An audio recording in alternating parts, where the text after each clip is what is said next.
Do the Indianapolis Colts stand a chance this season, 2026? Let's get into it in this episode.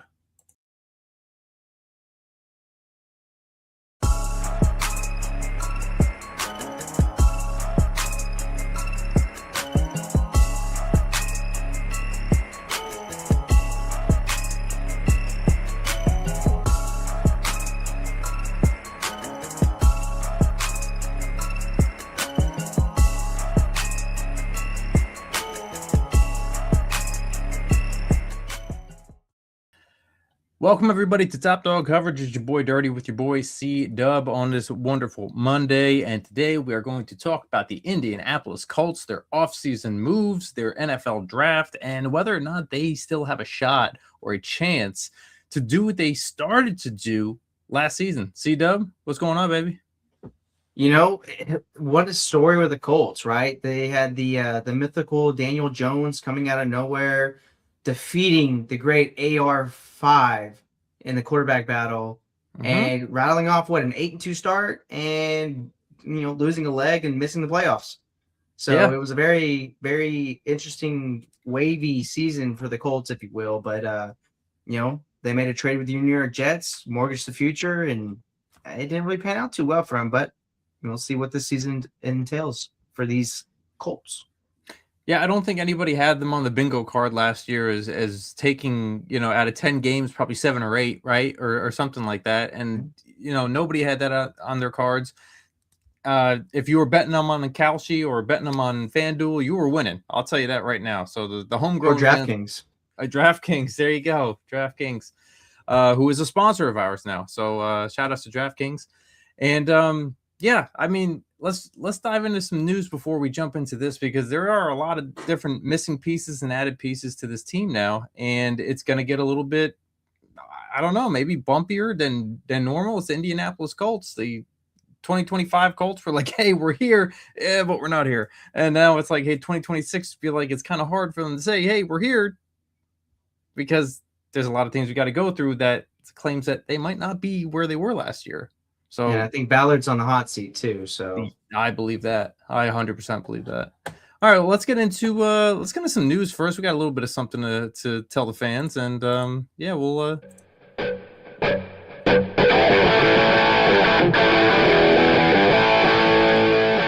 time for the news, baby. The news is brought to you by north-hall.com. If you guys want some hot sauce or some mead, some MEAD, some honey wine that the Vikings used to drink back in the day, go to north-hall.com and order yours based out of West Virginia. You start, and you want me to start? I mean, I can kick it off. I mean, I got some news regarding the Super Bowl champs, if you guys are into that kind of thing. Hey. Yeah. They don't really like us too much, but that's all right. They'll get over it, right? Yeah. I got some double corner news for the Seattle Seahawks, reigning Super Bowl champs. So first and foremost, after taking several visits, Terrion Arnold has found his new home. So the cornerback is signing with the Seahawks, according to Jordan Schultz. That'll be a 1-year deal per NFL Network's Ian Rappaport. Arnold met with the organization this past weekend. Former first-round pick has been on the open market since clearing waivers following his departure from the Lions. Detroit decided to waive the cornerback after he was hit with felony charges stemming from an alleged revenge kidnapping plot. Crazy. The former first-rounder turned himself in to police in June, and he is confined to his home except for work-related functions such as free agent workouts. Arnold has denied any wrongdoing. He will still be subject to the commissioner's exempt list. His arraignment hearing is set for August 1st. So this is straight from head honcho Mike McDonald. So this is what he said after Arnold's workout. It's a situation where there's other things that are surrounding it. We're aware of it, but we're working through the situation right now. But it was a great visit. I really enjoyed meeting him, and I think he enjoyed being here, so we'll see where it goes. So, and I got a small little interesting note till I move on to the next news. Despite his legal issues, Arnold still attracted plenty of attention as free agent. Along with the Seahawks, he took recent visits with the Texans, Saints, and Giants. Ultimately, he decided to sign with the defending Super Bowl champs. As Schultz notes, Arnold is good friends with backup Seahawks quarterback Jalen Milroe, who gave the organization positive reviews about the cornerback and his fit with the team. Okay. So the other side of the coin, the Seahawks have given extension to one of their corners, if you will. So the Seahawks made Jackson Smith and Jigba the highest paid receiver in the NFL. back in March, and now they have agreed to a new contract with Devon Witherspoon that will top the cornerback market. The two sides have agreed to a 4-year, $132 million extension, ending a quote-unquote heated final round of negotiation per ESPN's Adam Schefter. The deal includes more than $101 million in guaranteed money, also a record for an NFL cornerback. So Witherspoon, 25, has certainly earned that status as the number 5 pick in the 2023 draft. He has earned 3 straight Pro Bowl nods to start his NFL career, with a second-team All-Pro and a Super Bowl victory to cap off his 2025 season. Once the Seahawks paid fellow 2023 first-rounder Smith and Jigba, an extension for Witherspoon simply became a matter of time. Subscribe to the channel, hit the like button. Let us know what you guys think down below. Hit us with a comment. So that's interesting. I mean, think about this for 2 seconds. Like, imagine, hey, you could do things for your work, but your work includes traveling. Your work includes working out to go play a game. Like, look, I understand where his legal issues are, but not a bad gig at that point if you still get the work, right? Yeah. Hey, you get to go work out, go live, run around, like stay in shape. Yeah, pretty much. All right, so let me go over to the Pittsburgh Steelers, where they extend defensive tackle Keanu Benton. Steelers and defensive tackle Benton have agreed to a 4-year, $72 million extension. That is a $18 million per year. This deal will make Benton the highest paid defensive lineman in Steelers history.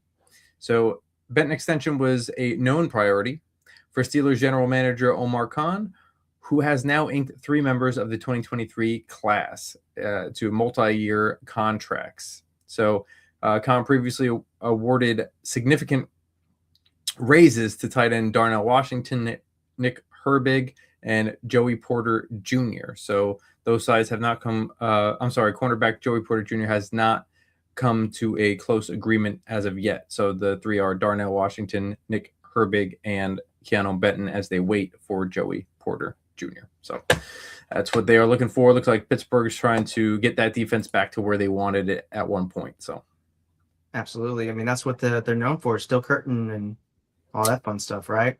Troy Polamalu days. Mm-hmm. But we're gonna kick it down to Atlanta. My most favorite city in the world. Not. But yeah, we got some Falcons news. We got to touch on it. Some unfortunate news coming out of Falcons camp, but the NFL has acted on the James Pierce Jr. matter. Pierce's offseason arrest will produce an 8-game suspension. ESPN's Adam Schefter reports Pierce will not appeal the ban, according to the Athletics' Jonathan Jones and Josh Kendall.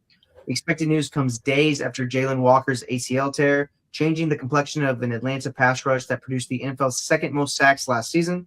The Falcons, who were bracing for a Pierce suspension, spent 2 first-round picks on edge rushers last year.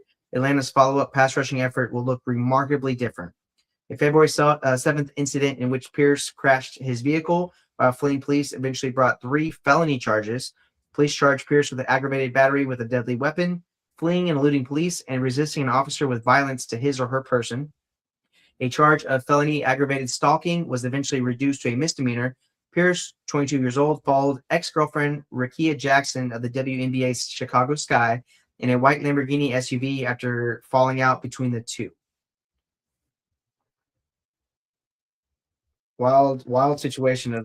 Sounds like a lot going on down there, man. And I believe James Pierce Jr. is the one they moved up for with the Rams. They gave up this year's first-round pick that became Ty Simpson. So I believe so. Yeah, that's pretty wild. Yeah. Well, that is. I love how all this happens. Like more and more bigger news like this and crazy news comes after our first preseason week, right? So it's usually how it happens. The more action, the more action. So, I'm going to take you down to your neck of the state, and I'm going to go down to Dallas, where the Cowboys extended defensive tackle Quinn Williams. So Williams' position record guarantee at a signing includes fully guaranteed 2026 and 2027 compensation. The former top 3 pick will also see a 2028 option bonus worth $26.91 million. Okay. So the same rolling guarantee structure is in place regarding Williams' 2028 base salary at $1.89 million. So the All-Pro also landed a partially early guarantee for 2029 of Williams' 2029 compensation, $25.1 million option bonus, and $1.94 million base salary. So Florio adds that the $7.85 million is guaranteed for injury at signing. That money figure shifts to a full guaranteed in March 2028. Williams' 2030 compensation is not guaranteed.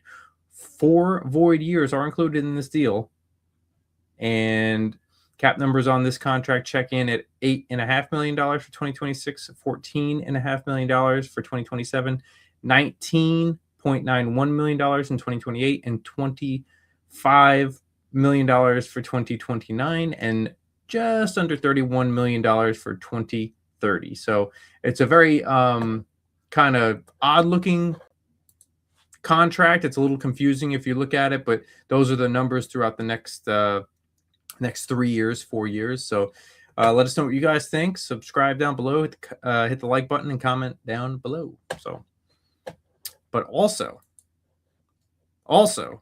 let's keep it down to Dallas, because Cowboys and Von Miller, the outside linebacker, agreed to a deal. So free agent edge defender Von Miller lobbied in to join the Cowboys in July. But a month later, it appears that they will be taking him. So he is expected to sign in Dallas now. And the native DeSoto, Texas, Miller starred at Texas A&M before joining the Broncos as the second overall pick in 2011 draft. The 37-year-old has put together a Hall of Fame career. This agreement comes 4 years after the Cowboys made a free agency run at Miller. The Cowboys and Rams were closely tied to the standout edge rusher in March 2022, but he ended up with the stealth suitor, the Bills, on a 6-year, $120 million deal. So Dallas will be the second straight NFC East stop for Miller, who landed in Washington last season on the heels of a 3-year run in Buffalo. Commander is coming off a season in which they advanced an NFC title game. Miller accepted their 1-year, $6.1 million offer because he expected them to push for a Lombardi trophy. So, that's what he was looking for. So as of right now, the Broncos are looking to have another guy in that front four and looking to get stuff done. So, I do have some breaking news as of about 30 minutes ago that just hit my line.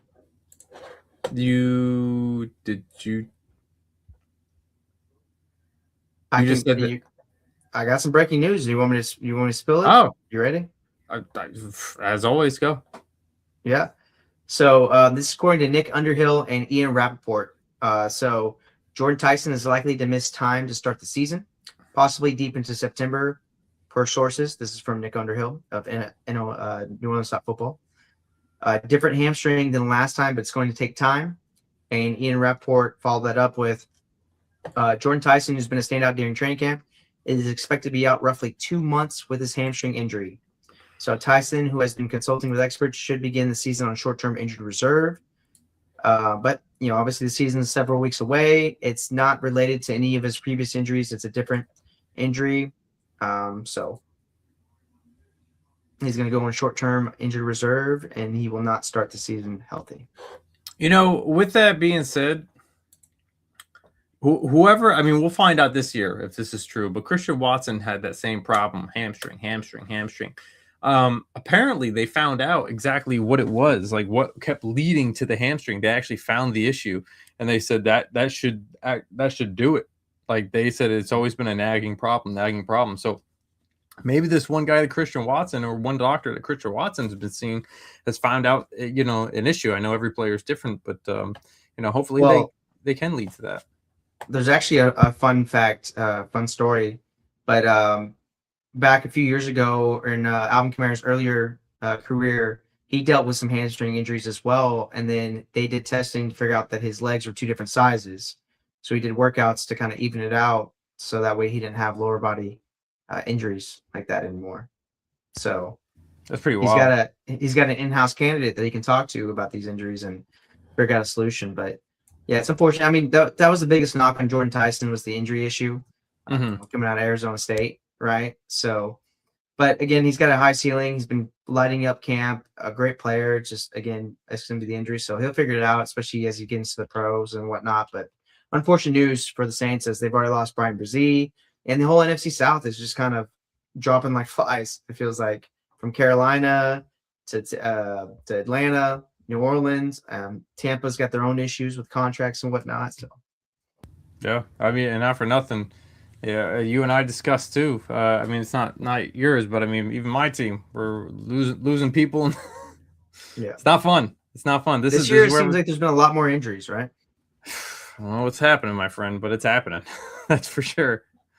But speaking of what's happening, let's talk about what happened with the Colts in 2025. Let's jump into that. So, Absolutely. what kind of stats you got for me for the Indianapolis Colts in 2025, my friend? All right. So this is a team that finished 8-9, third in the AFC South. Pretty interesting division, right? They were right in the thick of things, but towards the end of it, after the Daniel Jones injury, it was the Jacksonville Jaguars and Houston Texans race, if you will. But this is an offense that was incredible last year. Down the stretch, it didn't seem that great and whatnot, as they had old man Phillip Rivers out of retirement coming out slinging the ball and whatnot. So deeper in the season, it wasn't that pretty, but this is a team that averaged 27.4 points per game, which was 8th in the NFL. And they averaged 348 yards per game, which was 7th in the NFL. So both top 10 units in terms of yards gained and points for. Defense, a little bit back half. They gave up 24.2 points per game, which is 20th in the NFL. And they gave up 344 yards per game, which was 21st in the NFL. So this was a team that, started out hot. It's kind of hard to miss the playoffs starting off 0-2. But this is a team that managed to find a way to do it. But I think the real question is what's going to happen with Daniel Jones? Which Daniel Jones are we going to get? Because the first, 10 weeks, he was very efficient. I don't think it wasn't until the Steelers game where he kind of panicked under pressure and didn't make great decisions. But he also, that was the game Jonathan Taylor had 45 rushing yards, right? So I think Jonathan Taylor is the main ignition of this offense, right? But again, how Daniel Jones heals from these multiple injuries is going to be very key in determining what their season is.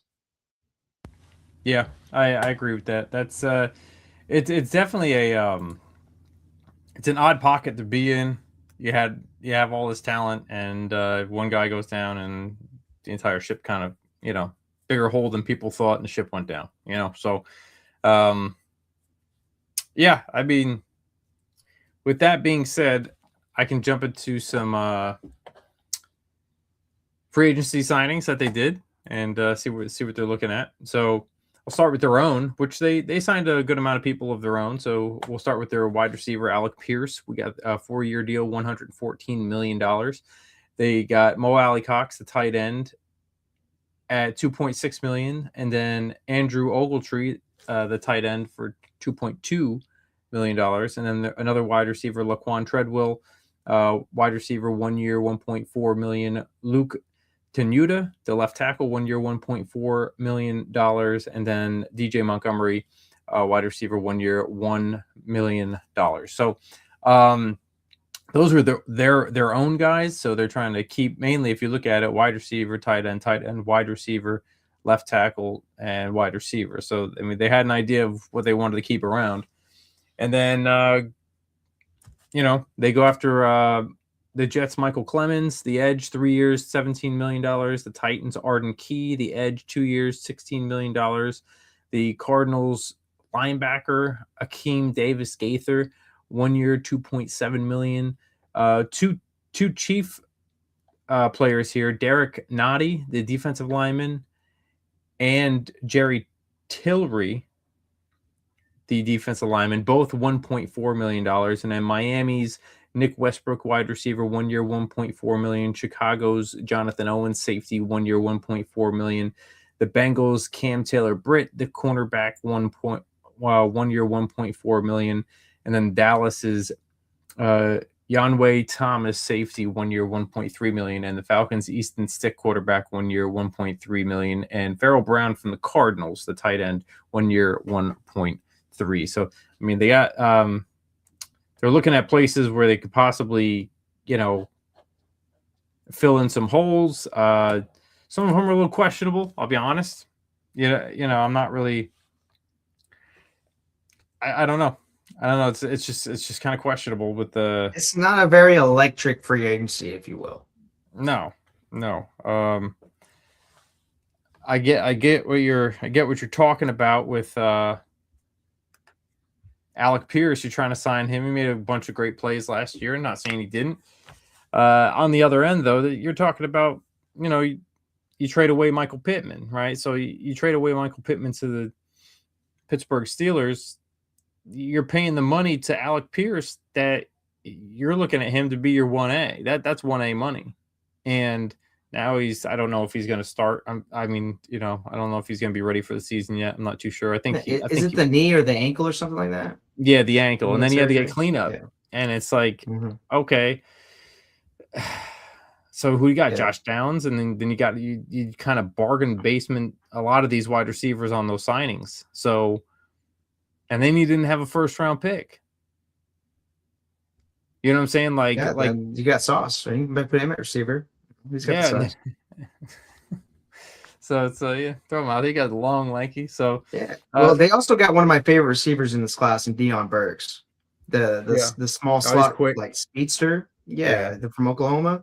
Love Deion Burks' game, right? So I mean, I think he could definitely be to emerge. But I mean, if you look at it, the Colts had the most extensive research and knew Alec Pierce better than anybody for him being in the building on his rookie deal, right? So I don't think it's that much of a concern for me. Yes, the injuries and whatnot are unfortunate, but I do think he's a good enough player. He can win on multiple levels. That I think once he is back on the field, I think they have a pretty solid 1-2 punch with Pierce and Downs.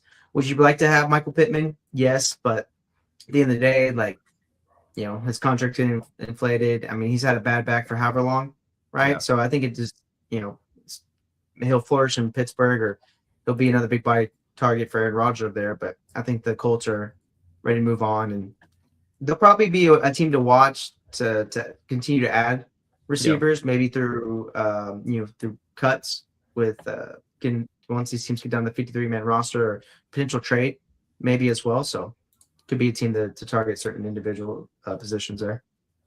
Fair enough. I say with that, let's head over to the 2026 NFL draft, and let's see some players who they picked up. For sure. This is a draft class, a little bit bigger one. This is an 8-player class for the Indianapolis Colts. Again, as you alluded to it, they did not have a first-round pick. It was used in the Sauce Gardner trade. So you could look at him as part of this draft class if you'd like. But, with a pick that they acquired from Pittsburgh, second round pick 53 overall to start off the draft class, they took C.J. Allen, the linebacker from Georgia. This was a dude who called the plays at Georgia, was the team captain, got great toughness, plays with a lot of control. He can sort through the trash, if you will, through the blockers. He's able to fit gaps well. Got decent quickness and speed and whatnot. So he's going to be definitely a guy that can come in and make an impact on that defense. He's good at blitzing as well. So I think he's definitely going to be a dependable middle linebacker for these guys, especially as he gets more reps and more games underneath his belt. And then the third round, pick 78 overall, they went back to the SEC and they took the safety A.J. Halsey from LSU. So this is a guy that, kind of a throwback safety. He's got compact, densely muscle frame.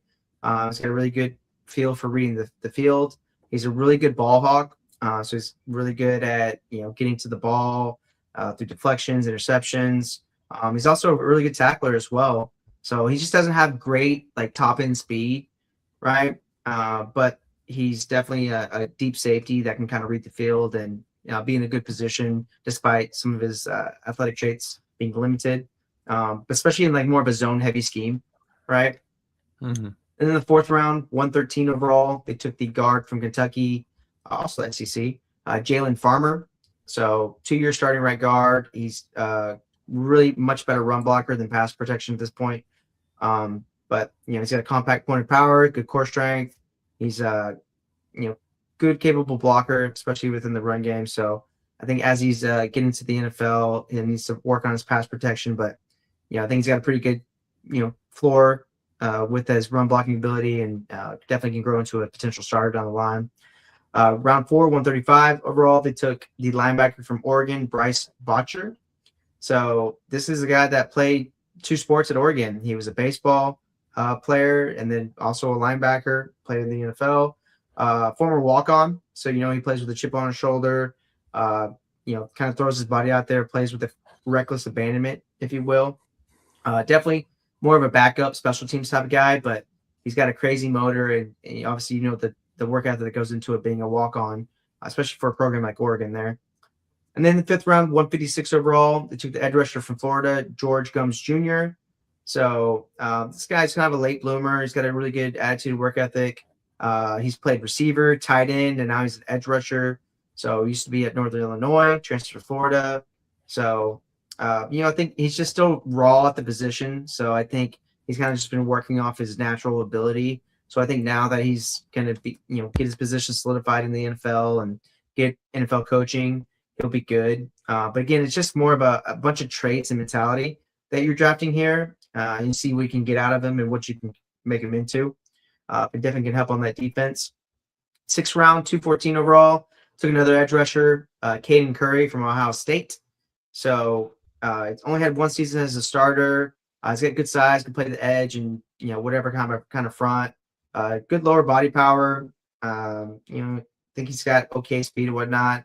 He's athletic enough to drop into space, but he's got some special teams value there. But it's another guy that he can kind of rush from the interior, kind of use a little bit more of his speed there, so you can move him all around the front.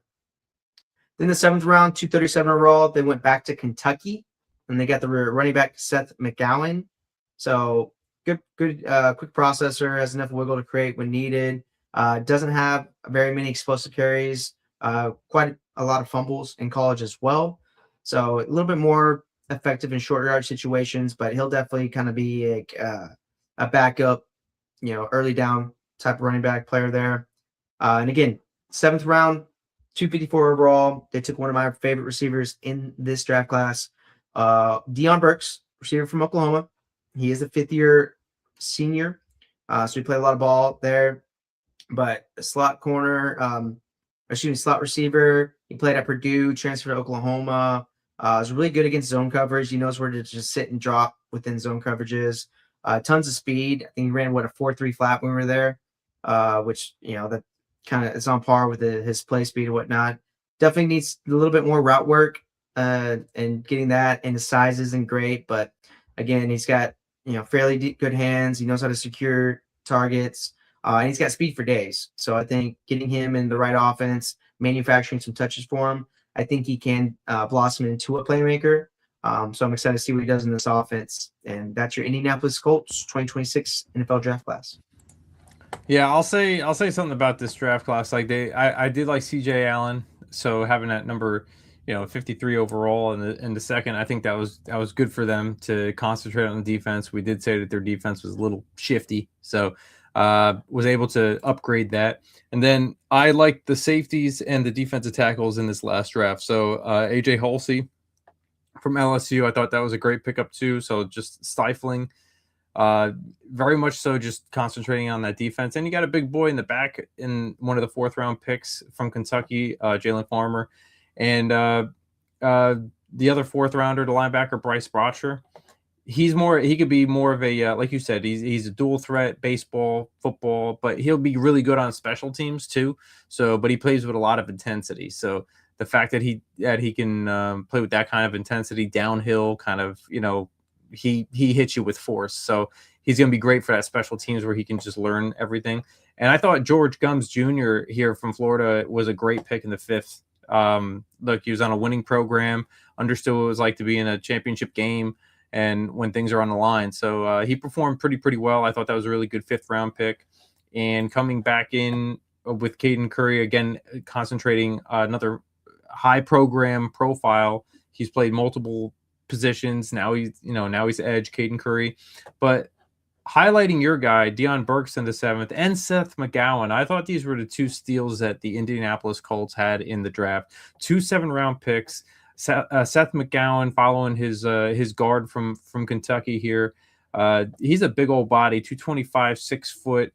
Seth McGowan is a downhill runner. He's a great running back, and Deion Burks has tremendous speed. Not so much vertically. He has vertical speed, obviously, but he doesn't really have that knack that everybody wants for him to get open as just like straight vertical. But he has very nice little crazy little short routes that he's able to get open on and separate from. So he has that working for him, and I'm really interested to see where they can place these last two guys that could be really good weapons, on the team and where they could be utilized. Because if they could be utilized right away, that might be the difference changer, and that's why we do scouting. That's why we do what we do, to try to find these gems that are late rounds, not always just the blue chip guys. Yeah, and I don't think he was really used as a deep target there at Oklahoma. I think they went in more on the short, in routes, out routes, stuff like that. Just because he's a little bit small and durability concerns. He did deal with soft tissue injuries and a concussion in college as well. So, okay. With that, let's shift over to the depth chart of what it looks like now that we have some signings, and not only signings, but we also go through the 2025 NFL draft. We go through that. Let's see what the depth chart looks like now. And starting off with that, everything in the special teams is basically the same except for Deion Burks. He's going to be in the third string spot for kick return, punt return. But we'll start from the top. We got Ballard as the GM here, Chris Ballard. You got the head coach Shane Steichen, offensive coordinator Jim Bob Cooter. That goes in the name game for sure, I think.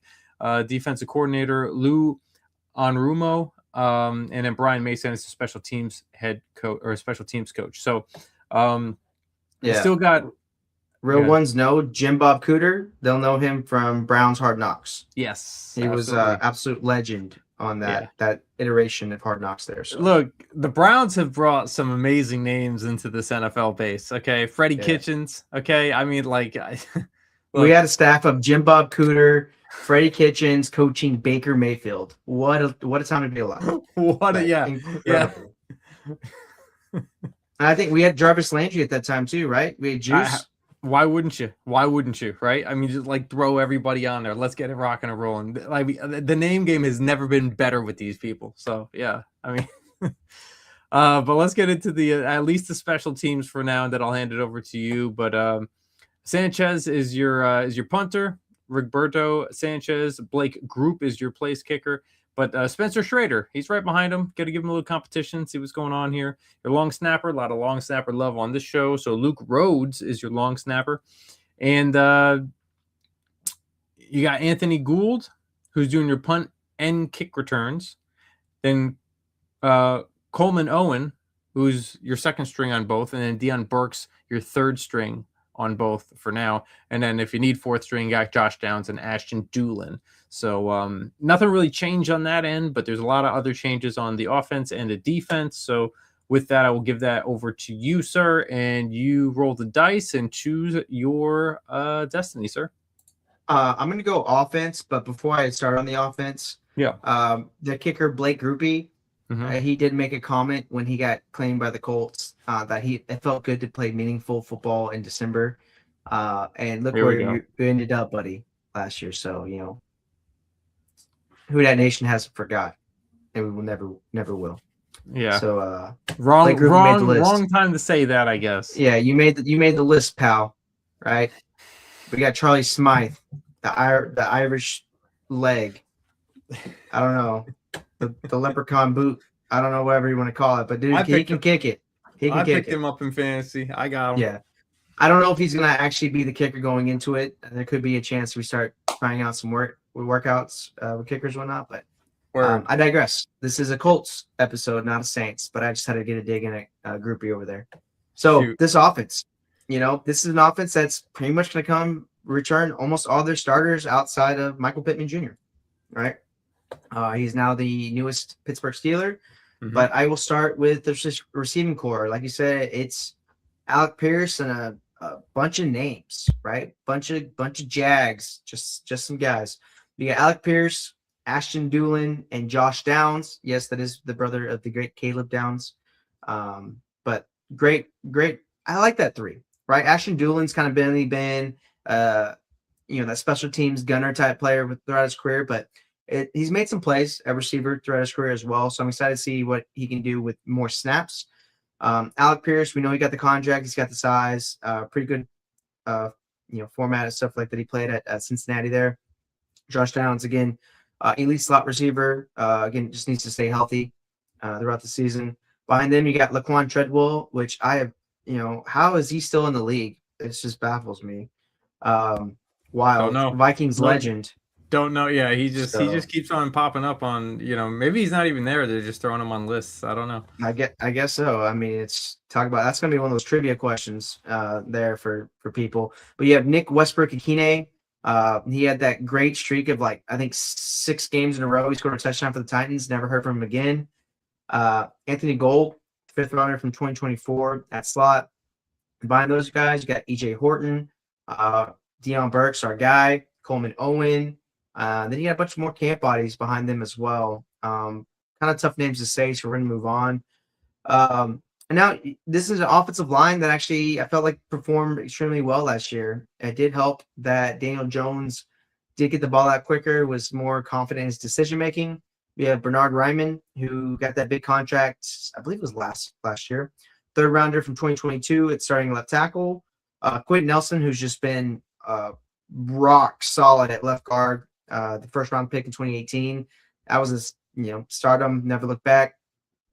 Tanner Bortolini, the 4th rounder from 2024 at center. Matt Goncalves, the 3rd round pick from 2024. And then you have Jalen Travis, the right tackle at the 4th rounder from last year's draft class.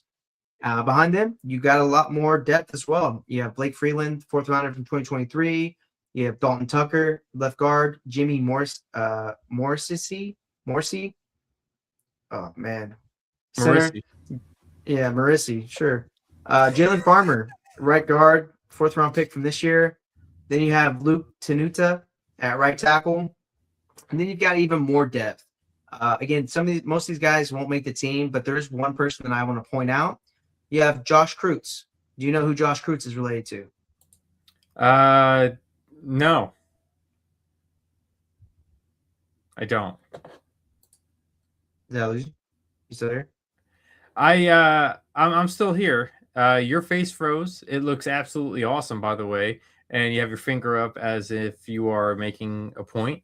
So there you are. And you have broken out of the matrix, sort of, maybe. I'm just keeping this live going. So I do not know who Josh Kreutz is related to, though. I think that you have frozen, though. Yeah. So C-Dub has gone into the matrix. That's okay. Sometimes you take the red pill and the blue pill. He's choppy. He's trying to come back. Don't leave us, man. Fight the good fight. Stay with us, friend. Stay with us. If he has to, he might have to leave and come back. But you hear him trying to come back through the pixels. He's fighting. He's putting his hand up. He's trying to fight through it all. C-Dub's a fighter. That's why I went into business with him. That's what he does. But since then, he'll get back to me with Josh Kreutz and who Josh Kreutz is. But that is the 4th string center in the background. He will get back to me with that. But going on with the left tackle, 3rd string, we'll go Baron Mattis, Josh Sills from Philly, but Gino Vandemark, and Nolan Rucci. So that would be the rest of the 3rd stringers. But hey, man, I just finished the rest of the 3rd stringers for you. No big deal. But I heard you. You were fighting. You were fighting. All right. So Josh Kreutz is the son of, I believe it was Owen Kreutz, the longtime center for the Bears that was like a 6-time Pro Bowler. Oh, word? Do you remember him? I do remember him, yeah. Yeah, that's his son. So he's fighting to make this roster as an undrafted free agent out of Illinois this year. So, I mean, he's got the NFL ties. So we'll see where he lands. But I wanted to point that fact out, and then decided to boot me from the Matrix. So before we go any further onto any other thing, Michael Rizzo at Michael Rizzo Vlog said Group made the list. He made the list. So yeah, why are you acting surprised, Rizzo? You think I'm not gonna call out Groupie? The dude's my size, kicking in the NFL. I can take him. It's fine. It's That's what happens. Yeah, Shout out to Michael Rizzo though. That's our content guy. That's our editor. At Michael Rizzo. That's 2 Z's. RIZZO vlogs. Michael Rizzo vlogs on YouTube. You want some work done? Good work done? Go holler. And if you're interested in some Syracuse dynasty, you can catch him. You can catch him over there as well. I didn't watch this yet. I think it's what Michael Rizzo plays. Is that it? If I can get a comment. What is it? I think it's at Michael Rizzo plays. Maybe is where you can catch the dynasty. Rizzo, let us know in here. I'll put it up. That way they can follow your exciting. Yeah, if they want to check out some real life Syracuse dynasty, and see Rizzo just obliterate the competition. Michael Rizzo clips. There it is.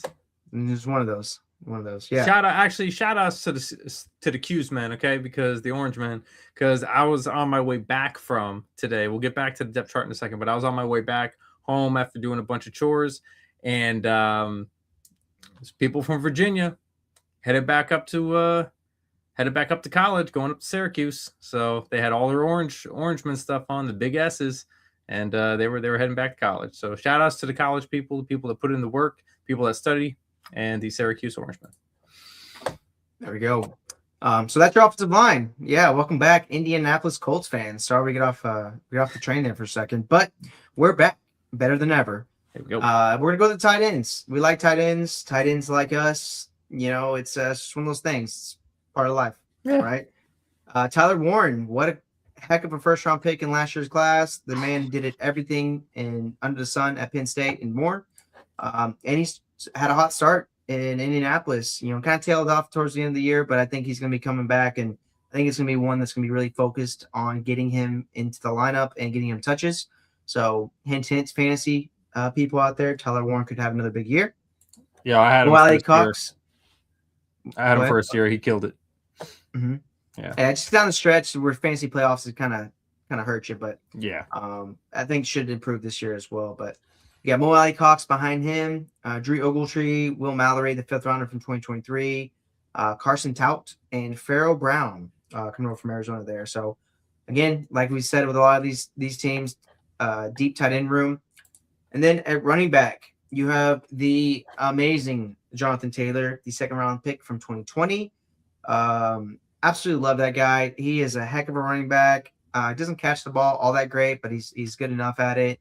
But I just remember watching him at Wisconsin and just falling in love, and just such an incredible athlete, incredible player. Recently just got that big payday, well deserved. But Jonathan Taylor, elite. Then you have DJ Giddens, the 5th rounder from last year, behind him. Seth McGowan, the 7th rounder from this year's class, 3rd string. Anderson Castle, Ulysses Bentley the 4th, the former SMU legend that transferred to Ole Miss to finish his career. And then you have Roydale Williams. So to round out that running back room. And then you have just a colorful quarterback room here. You have the great Daniel Jones, who signed over from Minnesota. If you guys remember when he got cut from the Giants, he did sign with Minnesota for a bit. That's your starter. He's got a new magic leg, so he should be back to Daniel Jones anew. He got a new robotic neck a couple years ago, so we got the Terminator out there, Terminator Jones. Then right now, backup, it's probably a competition, but it's between Riley Leonard, the 6th rounder from last year from Notre Dame, and Anthony Richardson Sr., the 1st round pick from 2023, 4th overall, 5th overall, something like that. Mm-hmm. And then you have the great Easton Stick from Atlanta. So is it the great Easton Stick, or is it just it is? It is. I've never met another Easton. I've never met a Stick. So there you go. That's why he's the great Easton Stick. But yeah, pretty good quarterback room. I would not be surprised if Anthony Richardson Sr. finally gets moved somewhere. Somebody wants to roll the dice on him, or even Easton Stick. He's got some starting experience. So you got a bunch of guys here that could be potential move, but also depends on where Daniel Jones is in his recovery and how much stability they want to have behind him. But that's your Indianapolis Colts offense for the 2026 season. Yep, 2026 season. All right. Yeah, I mean that they have a chance to kind of bring it back a little bit, having a healthy quarterback in Daniel Jones. So let's see what their defense is bringing to the table. So you have, your base 4-3, and you have a, kind of an aggressive cover scheme with Lou over here, and he's very much so he can bring more defensive backs in the back there. He can have 8 covered and 3 going. It's not really a solidified 4-3 all the time, but he messes around a little bit too much at times. So sometimes he gets to the quarterback. It's just a very wonky defense at times. So I do see what they've done here. So they did get Arden Key. I'll go over your top 11 starters here. So your left defensive end and your right defensive end. So you have Arden Key on your left, and then you have Latu, the right defensive end. Then you have Grover Stewart, nose tackle, along with DeForest Buckner. Everybody knows him. Defensive tackle, who's absolute force. Then you have your 2 linebackers with Akeem Davis Gaither, and then your drafted CJ Allen out of Georgia here. So, go to your cornerbacks. You have Travarius Ward on your left side, and you have Sauce Gardner on your right side. And then in your nickel, in that little area, you got Justin Wally. And your safeties, AJ Halsey, and then Cam Bynum. So your free safety over there. So those are on paper, it looks good, but you also got to remember you have somebody new from Tennessee, new from Arizona, 2 rookies coming in, so they have to be taught, a couple different things. So it'll be interesting to say the least. But behind the defensive end, behind Arden on that left side, you have Jalen Tuamalu, and then you have George Gums, who's coming over from that 5th rounder over in Florida. So good depth over on that side. Derek Nottie is going to be behind Grover Stewart, the nose tackle, and Jerry Tillery from Kansas City, and Cameron Ball. The defensive tackle behind Buckner, you got from Green Bay, Colby Wooden. And then you have Etomua Adebori, and then Tim Smith. Those are 2 really different names, by the way, right there. Trying to pronounce one and then going to the other was a cakework, okay? But behind Latu, you have Michael Clemens, Caden Curry, who's drafted in the 6th round, and then Darrell Duchami.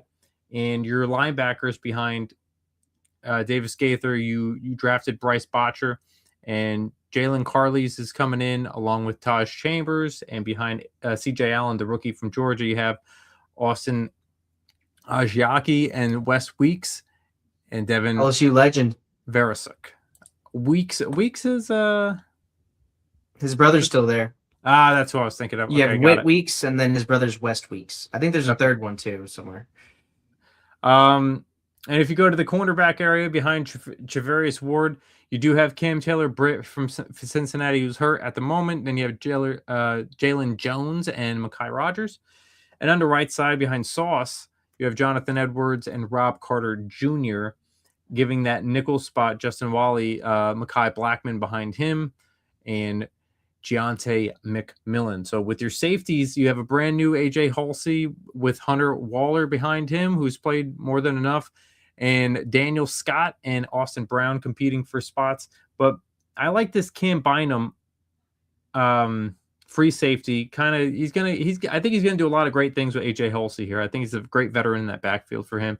But behind Bynum, in case something goes wrong, Jonathan Owens that came from Chicago, and Wanya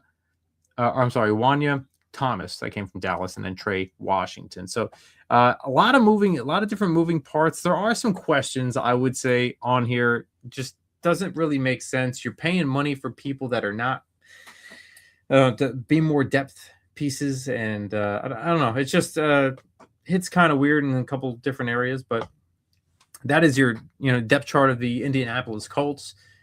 But if I could ask you, C-Dub, if you were to give a grade here for the Indianapolis Colts, and if they were to stand a chance of any sorts making the playoffs here, what do you think that chance would be? And what's the report card grade that you would give? Man, this is a tough one because I like some of the stuff that they did in the draft. In terms of free agent signings, not that great. So I think I'd kind of go in the middle. I'll probably just do a C plus. Mm-hmm. You know, again, the receiving core, it's a lot of potential, so it could pan out, be great. You know, I think they got a couple guys that I think could break out this year. I like Tyler Warren being a focal point in the offense, but it should obviously run through Jonathan Taylor. Defense was improved last year. I think they'll continue to improve. Lou Amaruno is a good DC. I believe he was a longtime Bengals coordinator before he came over. Yeah. I do like his game. I think, you know, they have a lot of talent within that unit as well. But overall, there wasn't so much that I was like, oh, great. I think Colts are going to come back and repeat what they did last year. So I think overall, I'm going to give them a C plus.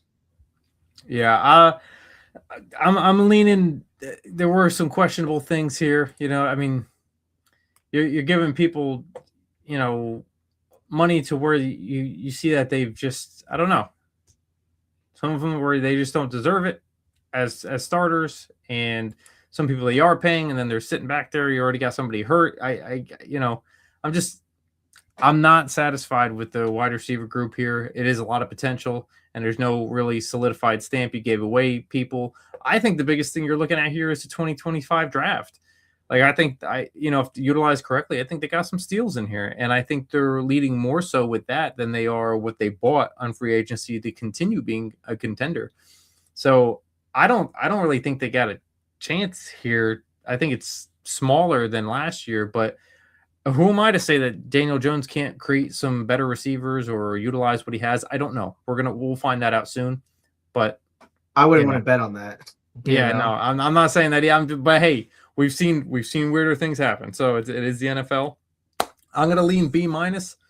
I'm gonna keep them in the B region because I do believe that they did draft good. I think that they have some real good potentials even into the 7th round. I really do believe that they have some potential starters. So I'll stick with a B minus. But the thing that brings them down a ton is what they did on the offseason. None of it really looked too good. In my eyes, again, your point was taken very, very much so that they did get Alec Pierce, and they've seen him more than anybody. So they trusted what he can do, and, you know, we'll trust in that. But all the other bargain basement, $1 million, $2 million wide receivers, I just don't see it. So, and Josh Downs going to have to carry a load this year. So we'll see how it goes, and Tyler Warren. But B minus is my grade for that one. So C plus and B minus. Yeah.